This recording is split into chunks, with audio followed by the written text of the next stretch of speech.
আসসালামু আলাইকুম।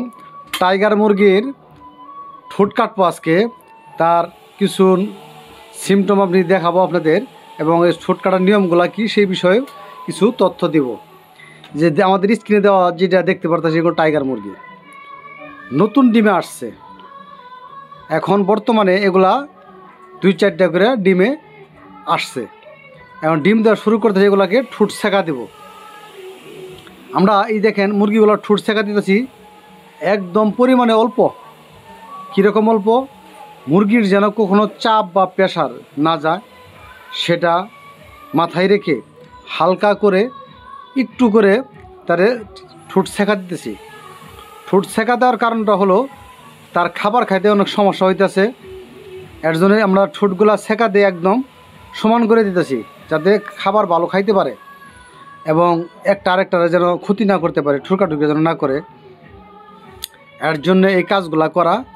যারা অল্প পরিসরে টাইগার, দেশি বা অন্য অন্য যে ডিমের মুরগিগুলো পারেন, তারা অবশ্যই মুরগির ঠোঁটগুলা সেকাতে দেবেন।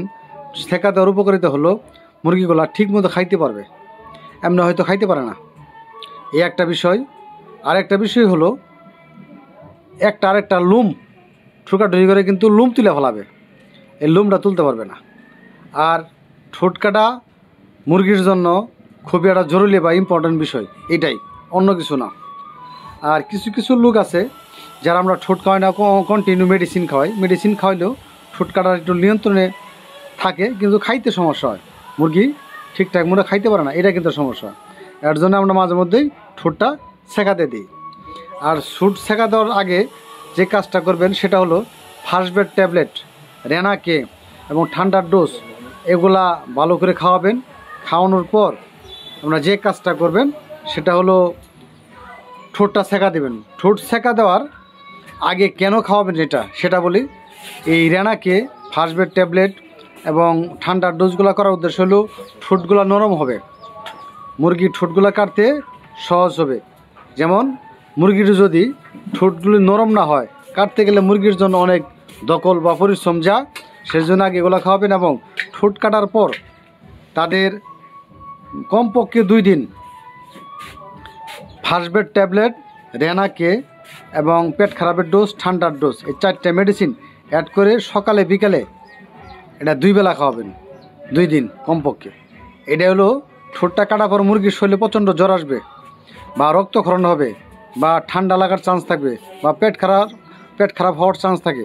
এই চান্সগুলো থেকে তাকে বাঁচাইতে হলে এই কাজটা করতে হবে। অবশ্যই এটা মনে রাখবেন।